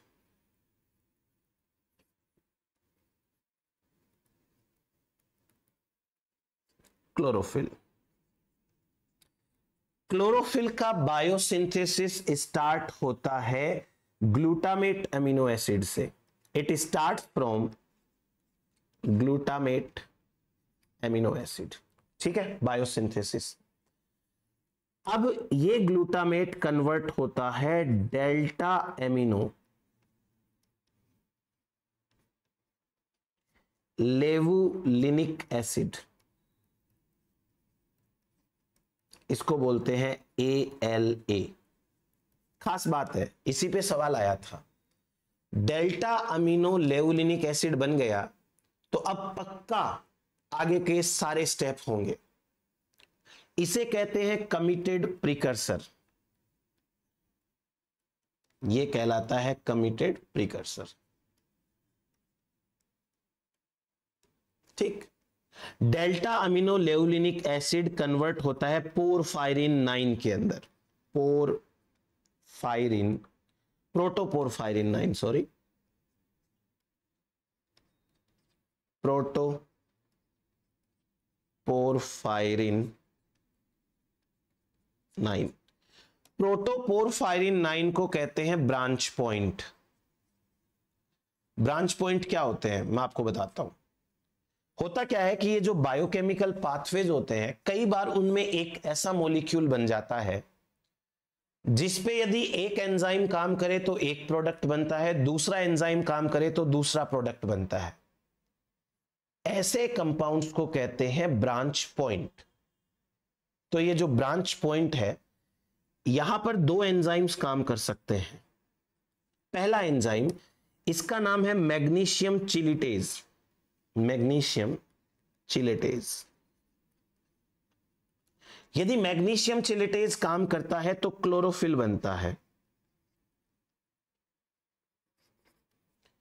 और यदि आयरन चिलिटेज काम करता है तो हीम बनता है। यानी एनिमल्स के अंदर हीमोग्लोबिन का हीम बनाना हो तो भी यही पाथवे काम आता है, और प्लांट्स के अंदर क्लोरोफिल बनाना हो तो भी यही पाथवे काम आता है। क्लियर हुआ? ये इतना सा पाथवे सा हमको याद रखना है।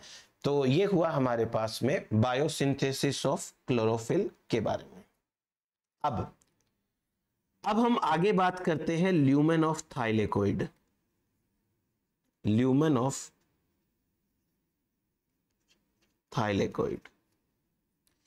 थाइलेकोइड की ल्यूमेन के बारे में क्या खास बात है? यहां एक इंपॉर्टेंट रिएक्शन चलती है ना, फोटोलिसिस ऑफ वाटर होता है जिससे ऑक्सीजन बनती है।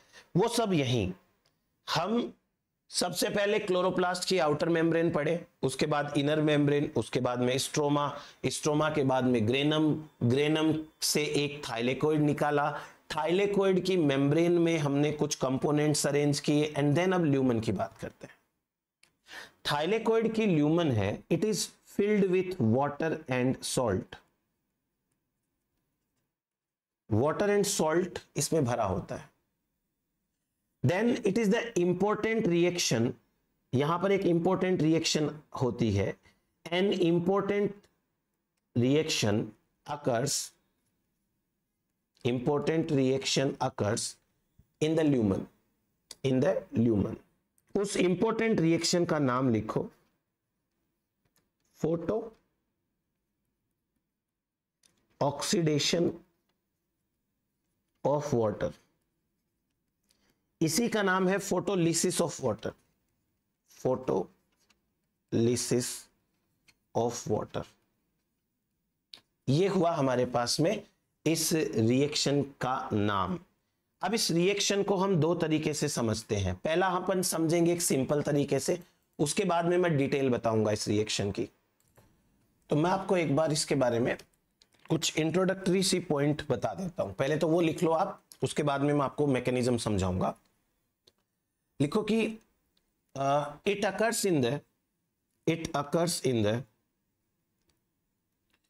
ल्यूमेन ऑफ थाइलेकोइड,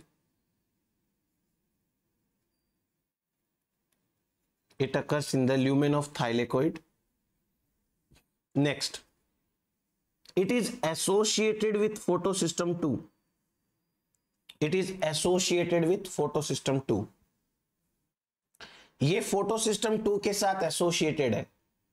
क्यों? क्योंकि photosystem 2 के नीचे water oxidizing enzyme complex था, वही तो कराएगा। Next, it needs an enzyme known as water oxidizing enzyme complex या oxygen evolving complex, या इसी को कहते हैं मैग्नीज प्रोटीन कॉम्प्लेक्स। इसी के नाम है ये। इसको ऐसे क्यों बोलते हैं और क्या इसका काम है, अभी मैं आपको समझाता हूं। देखो, सबसे पहले थोड़ी देर पहले जो हमने एक स्ट्रक्चर बनाई थी, वो स्ट्रक्चर याद करो कि हमारे पास में ये थाइलेकोइड की मेम्ब्रेन है। क्या हो गया इसे? ये थाइलेकोइड की मेम्ब्रेन है, ठीक। थाइलेकोइड की मेम्ब्रेन पर यहां पर P680 प्रेजेंट है, क्वांटासोम है पूरा, और इसके साथ में ये यहाँ पे D1 प्रोटीन ऐसे प्रेजेंट है, 5 बार मेम्ब्रेन को स्पान करता है, ये 5 बार। तो ये हो गया अपने पास में sorry D1 protein, D1 protein, ठीक है। अब ये जो D1 प्रोटीन है, इस D1 प्रोटीन के अंदर यहां पर कहीं पर टायरोसिन अमाइनो एसिड है, टायरोसिन अमाइनो एसिड, और ये टायरोसिन अमाइनो एसिड 161 नंबर की पोजीशन पे है, 161। तो इसको अपन ये भी बोल सकते हैं टायरोसिन 161, इसको बोलते हैं टायरोसिन जेड। जेड स्कीम में काम आता है, टायरोसिन जेड भी बोलते हैं, अभी बात कर लेंगे इसके बारे में, ठीक है। एक तो चीज ये हो गई। अब दूसरी चीज, एक एंजाइम प्रेजेंट है यहां पे, इस एंजाइम का नाम है water oxidising enzyme complex, water oxidising enzyme complex. अब समझना मेरी बात को, क्या यहां होता है प्रोसेस ओवरऑल। रिएक्शन सेंटर के ऊपर रेड लाइट आके गिरती है, ये लाइट बाहर रहती है तब उसकी नैनोमीटर अलग होती है, जैसे जैसे लाइट आगे बढ़ेगी तो इसकी नैनोमीटर बढ़ जाएगी ना, क्योंकि लाइट जैसे जैसे ट्रेवल करती है अपनी एनर्जी कम करती है, एनर्जी कम होगी तो वेवलेंथ बढ़ जाएगी। रेड लाइट जब रिएक्शन सेंटर पे गिरती है तो रिएक्शन सेंटर से इलेक्ट्रॉन्स निकल जाते हैं, इलेक्ट्रॉन्स निकल गए। अब इलेक्ट्रॉन्स जो निकले हैं उसकी कहानी आगे हम लाइट रिएक्शन में पढ़ेंगे, अभी नहीं पढ़ेंगे। पर इलेक्ट्रॉन निकलने से क्या हुआ, सबसे पहला स्टेप है red light of 680 nanometre hits P680, reaction centre को हिट करती है। दूसरा, 2 electrons released from P680, P680 से 2 इलेक्ट्रॉन निकलते हैं एक साथ, तो मतलब 2 फोटोन गिरेंगे, एक फोटोन 1 इलेक्ट्रॉन निकालता है, तो 2 फोटोन 2 इलेक्ट्रॉन निकालेंगे, 2 इलेक्ट्रॉन निकलेंगे। ये 2 इलेक्ट्रॉन के निकलने से होता है फोटो ऑक्सीडेशन ऑफ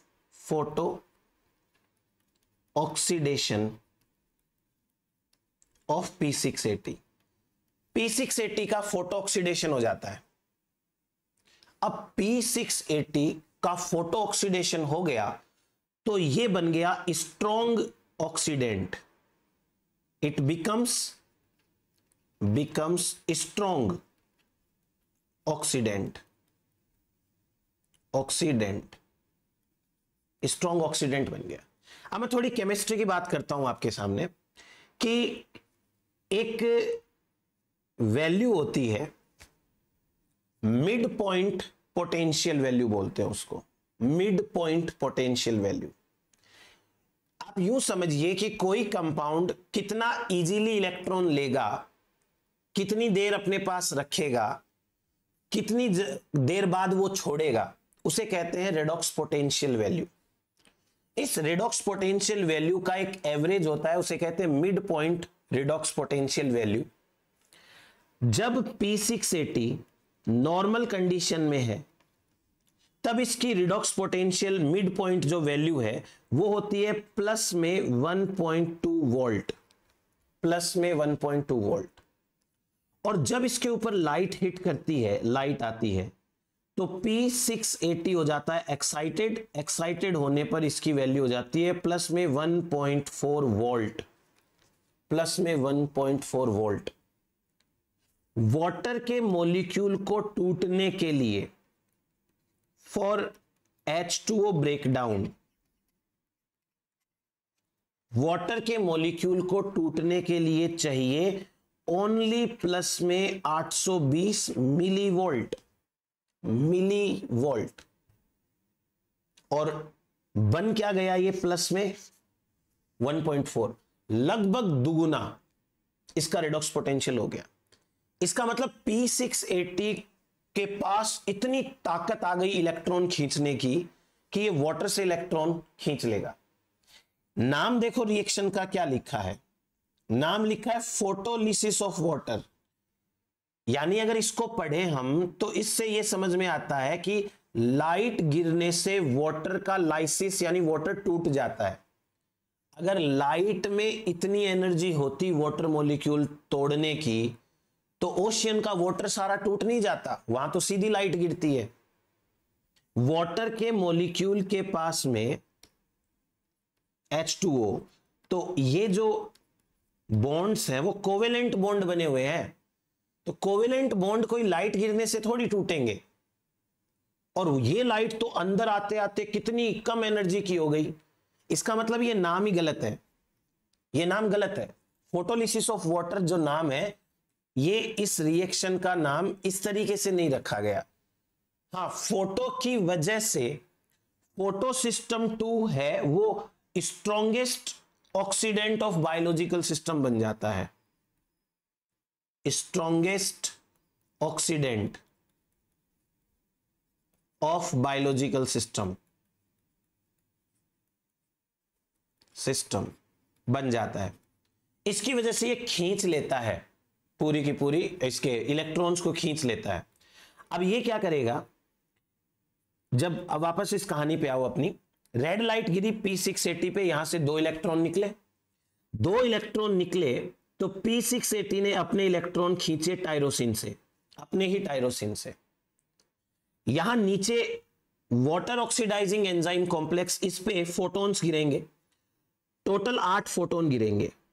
2 वाटर के मॉलिक्यूल्स 8 फोटोन की हेल्प से टूटेंगे। 4 तो इलेक्ट्रॉन निकलेंगे, 4 प्रोटॉन निकलेंगे और 1 मॉलिक्यूलर ऑक्सीजन निकलेगी। ये 4 इलेक्ट्रॉन 2-2 करके चले जाएंगे टायरोसिन के पास, और ये 4 प्रोटॉन है वो प्रोटॉन ग्रेडियंट बनाएंगे ल्यूमन के अंदर, प्रोटॉन ग्रेडियंट, और ऑक्सीजन एयर में छोड़ दी जाएगी। ये प्रोटॉन ग्रेडियंट से एटीपी सिंथेसिस होगा, एटीपी सिंथेसिस में पार्टिसिपेट करते हैं। ये तो बात हो गई हमारी एक ओवरऑल रिएक्शन की, समझ में आई ये चीज आपको? इस तरीके से चलती है। अब अपन बात करते हैं कि कैसे और आगे ये रिएक्शन प्रोसीड होती है। हमारे पास 2 वाटर के मॉलिक्यूल्स हैं, क्योंकि एक से काम नहीं चलेगा। अगर हमने एक वाटर का मॉलिक्यूल तोड़ा, तो एक वाटर के मॉलिक्यूल के अंदर जो ऑक्सीजन एटम है, हाफ ऑक्सीजन, ये एक रिएक्टिव ऑक्सीजन स्पीसीज होती है। अगर ये निकल गई तो गड़बड़ हो जाएगा काम, इसलिए एक वाटर का मॉलिक्यूल नहीं तोड़ते, 2 वाटर के मॉलिक्यूल टूटते हैं। कैसे टूटते हैं ध्यान से देखो। वाटर के 2 मॉलिक्यूल यूज लिए जाते हैं। अब ये H2O है, मैं एक बार इसको HOH ऐसे लिख दूं, H2O आपको समझाने के लिए। HOH एक और ये दूसरा HOH, 2 वाटर के मॉलिक्यूल एक साथ लेता है वो एंजाइम। कौन सा enzyme? W, water oxidising enzyme complex. ठीक, 2 फोटोन गिरेंगे, 2 फोटोन की एनर्जी गिरेगी, तो इनमें से जो पहला वाटर का मॉलिक्यूल है, चलो मैं इसको अलग अलग कलर से बना लेता हूं, आपको समझ में आ जाएगा।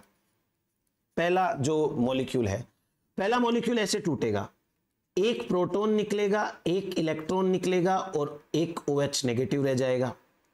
और इसके साथ दूसरा वाटर का मॉलिक्यूल है, वो ऐसा का ऐसा है अभी। नाउ दूसरे स्टेप के अंदर 2 फोटोन और आएंगे, 2 फोटोन और आएंगे, तो ये OH है, अब ये टूटेगा। पहला प्रोटॉन, पहला इलेक्ट्रॉन है, अब उसके बाद में दूसरा प्रोटॉन, दूसरा इलेक्ट्रॉन और एक हाफ ऑक्सीजन जो है, या ऑक्सीजन एटम ही कर लेते हैं इसको, छोड़ो ना, ओ एटम। ठीक, अभी तक दूसरा HOH ऐसा कैसा था, सही सलामत था। अब नेक्स्ट स्टेप के अंदर 2 फोटोन और आएंगे, 2 फोटोन और आने से प्रोटॉन इलेक्ट्रॉन, प्रोटॉन इलेक्ट्रॉन और ऑक्सीजन, और इसके साथ प्रोटॉन इलेक्ट्रॉन और एक OH। नेगेटिव। ये हो गया। जैसे पहला वाटर का मॉलिक्यूल टूटा था वैसे दूसरा वाटर का मॉलिक्यूल टूटेगा। अब लास्ट 2 फोटोन और आते हैं और लास्ट के 2 फोटोन आने से पहले वाले का ये प्रोटॉन इलेक्ट्रॉन का आपको समझ में आया और ये दूसरे वाले का OH जब टूटेगा तो एक और प्रोटॉन इलेक्ट्रॉन प्रोटॉन ऐसे हो जाएगा, है ना। इसीलिए हमने लिखे 4 प्रोटॉन, 1 2 3 4। हमने लिखे 4 इलेक्ट्रॉन, 1 2 3 4 और एक मॉलिक्यूलर ऑक्सीजन बन जाएगी इन दोनों को मिला करके। ये है इसके स्प्लिटिंग की पूरी प्रोसेस। अब इस प्रोसेस को समझाने के लिए एक साइंटिस्ट थे जिनका नाम था कॉक। कॉक ने एक मैकेनिज्म दी। Kok gave S state model, लिखो आप, Kok gave S state model to explain photolysis of water. Photolysis of water को एक्सप्लेन करने के लिए एक एस स्टेट मॉडल दिया था। अब ये एस स्टेट मॉडल क्या है? जब वाटर ऑक्सीडाइजिंग एंजाइम कॉम्प्लेक्स की हम बात करते हैं, वाटर ऑक्सीडाइजिंग एंजाइम कॉम्प्लेक्स, तो इस वाटर ऑक्सीडाइजिंग एंजाइम कॉम्प्लेक्स के अंदर 4 तो मैग्नीज होते हैं, 1 कैल्शियम होता है, 1 5 ऑक्सीजन का एक क्लस्टर होता है। क्लस्टर, इस क्लस्टर के अंदर जो मैग्नीज है, ये मैग्नीज है वो अपनी एक्साइटेड स्टेट्स में जाता है, ऑक्सीडाइज्ड स्टेट में जाता है। इसकी 5 एक्साइटेड स्टेट्स हैं, मतलब 5 स्टेट्स हैं। S0, फिर S1 excited, S2 excited, S3 excited और S4 एक्साइटेड, और ये वापस रिटर्न हो जाता है S0 के अंदर। पर ध्यान रखना ये बायोलॉजिकल सिस्टम में है।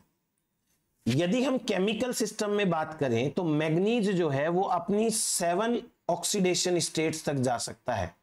7 ऑक्सीडेशन स्टेट्स केमिस्ट्री के अंदर, ये बात केमिस्ट्री की है। लेकिन यदि बायोलॉजी की बात करें तो बायोलॉजी के अंदर ये टोटल 4 एक्साइटेड या 4 ऑक्सीडेशन स्टेट तक जाता है, इससे ज्यादा नहीं जाता। ठीक, क्योंकि इससे ज्यादा अगर गया तो बायोलॉजिकल सिस्टम में जो सेल है वो मर जाएगी। इतना पोटेंट ऑक्सीडेंट वगैरह बनेगा, सेल मर जाएगी। लिखिए आप कुछ लाइन लिखो। अकॉर्डिंग टू दिस मॉडल,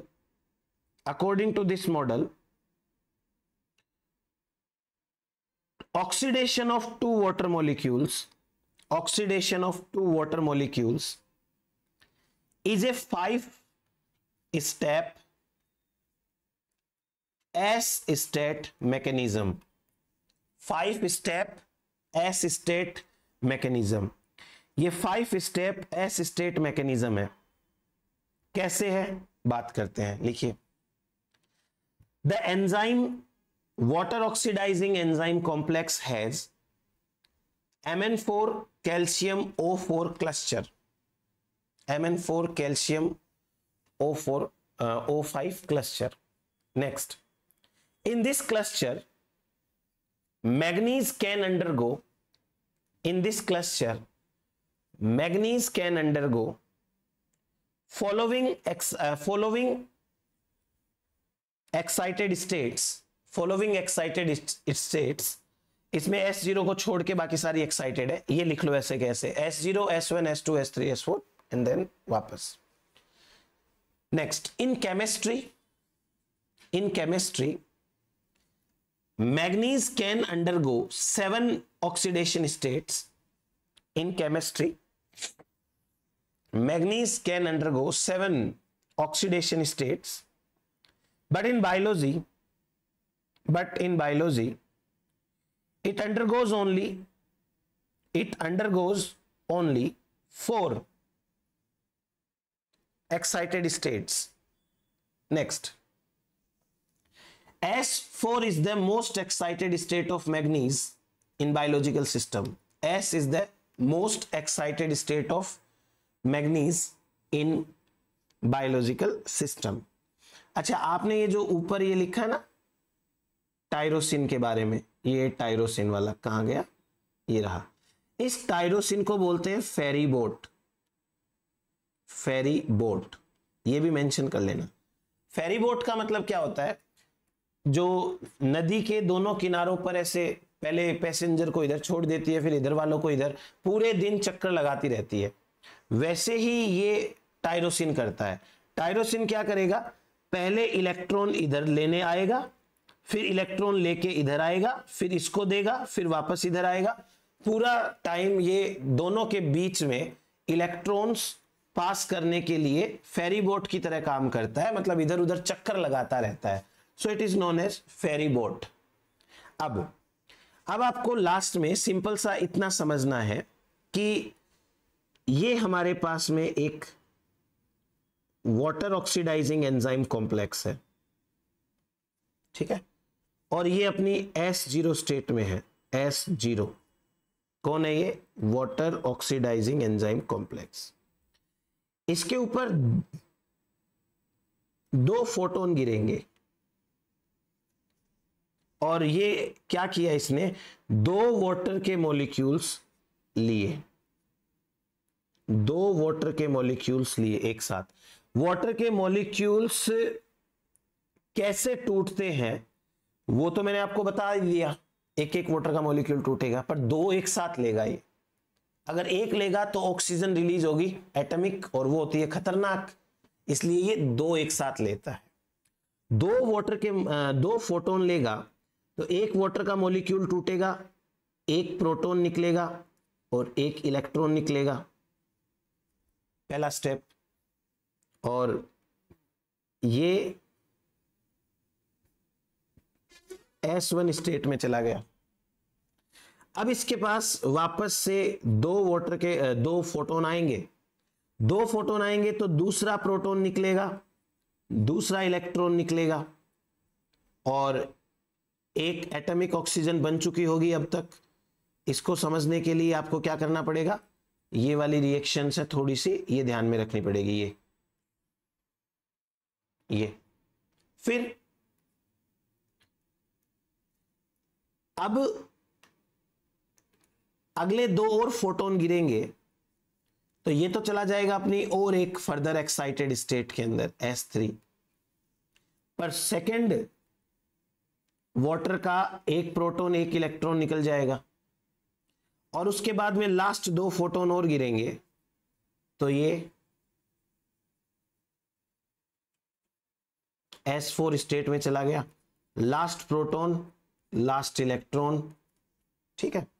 आपको एक खास बात और ध्यान रखने वाली है, मैं बता देता हूं आपको। ये इलेक्ट्रॉन तो चले गए टायरोसिन Z के पास, और टायरोसिन Z है वो दे देगा P680 को, इसको तो छोड़ो एक बार। ये चारों के चारों प्रोटॉन है, वो प्रोटॉन ग्रेडियंट बनाएंगे। खास आपको ये ध्यान रखना है कि जब ये एंजाइम अपनी S4 स्टेट से अपनी ग्राउंड स्टेट में आता है, at that time oxygen release होती है।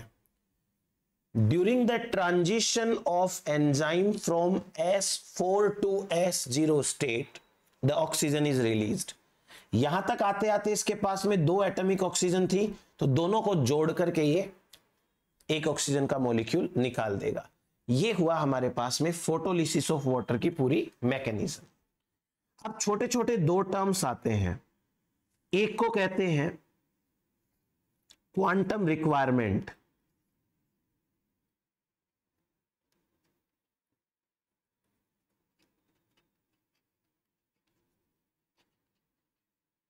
Quantum requirement. क्वांटम मतलब फोटोन। इसको समझो, यदि मैं ऊपर वाली रिएक्शन को समराइज करूं तो ये रिएक्शन ऐसी तो है, एक बार बाकी सब चीजों पे ध्यान मत दो, केवल इस चीज पे ध्यान दो कि भाई ये रिएक्शन ऐसी है ना।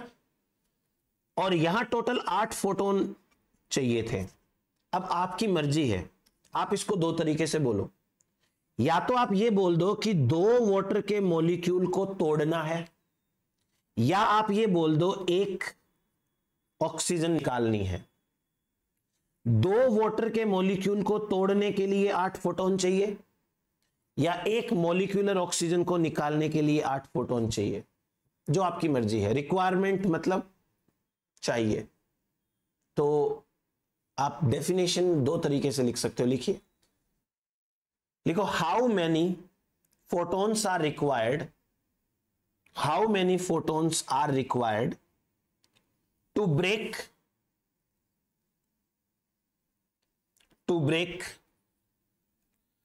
two water molecules, to break two water molecules, or to release one molecular oxygen, to release one molecular oxygen। एक तो ये हो गया। एक और टर्म आता है क्वांटम यील्ड।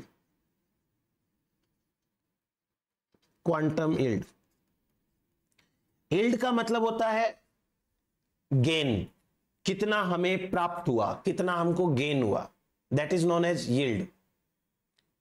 अभी ना मैं इसी चीज को ऐसे बताता हूं आपको कि 8 फोटोन की हेल्प से एक मॉलिक्यूलर ऑक्सीजन टूटती है, मतलब बनती है, एक मॉलिक्यूलर ऑक्सीजन बनती है। यील्ड मतलब गेन। अभी इसको ना ब्रेकडाउन से नहीं समझना, गेन, ये है gain, this is gain. 8 photon से एक ऑक्सीजन बनती है, तो एक फोटोन का कितना गेन है?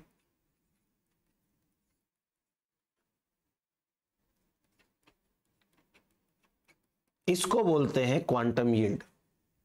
What is the ultimate product of one photon? लिखो, how much oxygen is released due to the energy of one photon। एक फोटोन से कितनी एनर्जी या कितनी ऑक्सीजन निकलती है उसको बोलते हैं यील्ड। यील्ड मतलब कितना प्राप्त हुआ, और रिक्वायरमेंट मतलब कितनी जरूरत थी। ठीक, अब मैं आपको लास्ट समझाता हूं एक लाइट ट्रेवलिंग का कॉन्सेप्ट, और फिर उसके बाद अपन अगले सेशन से, अगले क्लास से पढ़ेंगे लाइट रिएक्शन फोटोसिंथेसिस। अभी तक इंट्रोडक्शन था। ये सन है अपनी जगह पे, और ये मान लो प्लेनेट है अर्थ।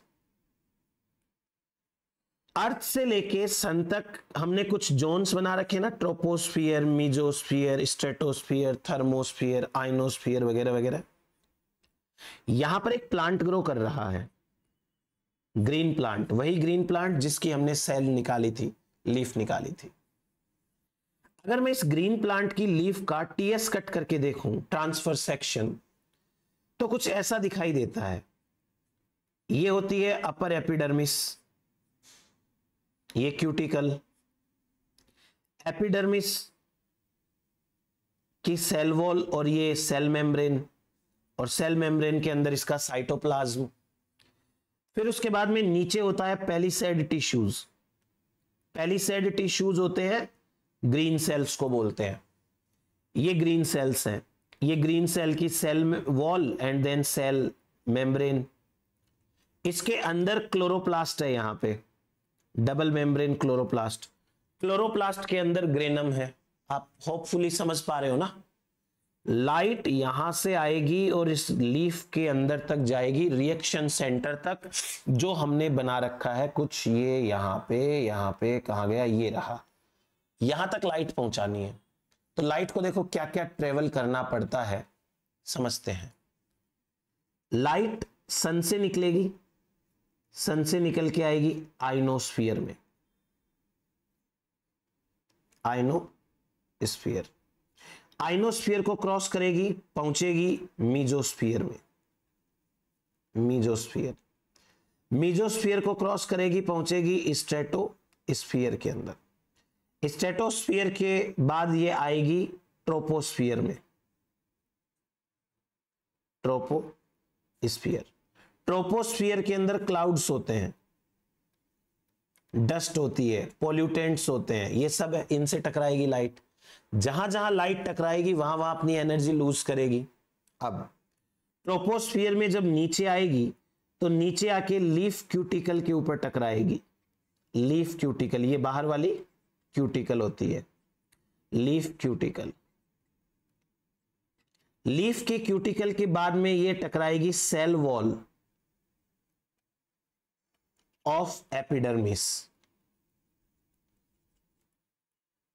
सेल वॉल ऑफ एपिडर्मिस के बाद में ये टकराएगी plasma membrane,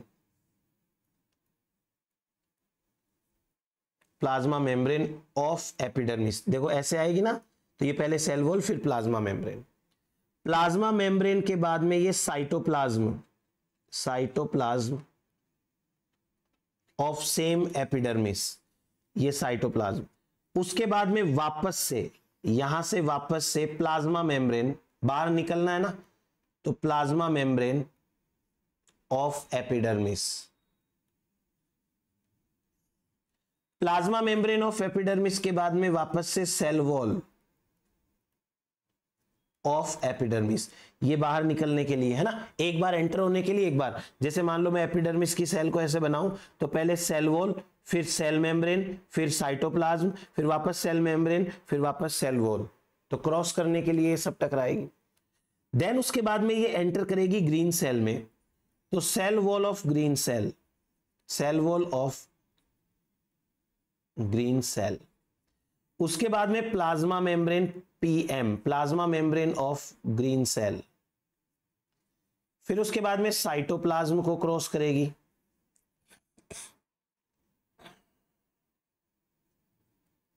cytoplasm of green cell. उसके बाद में ये क्लोरोप्लास्ट के अंदर जाएगी, तो आउटर मेम्ब्रेन ऑफ क्लोरोप्लास्ट। उसके बाद ये इनर मेम्ब्रेन को क्रॉस करेगी, इनर मेम्ब्रेन ऑफ क्लोरोप्लास्ट। फिर उसके बाद में स्ट्रोमा को क्रॉस करेगी थोड़ा, स्ट्रोमा ऑफ क्लोरोप्लास्ट। उसके बाद में ये ग्रेनम पे जाएगी, ग्रेनम, ग्रेनम के थाइलेकोइड की एप्रेस्ड मेम्ब्रेन में जाएगी, एप्रेस्ड मेम्ब्रेन।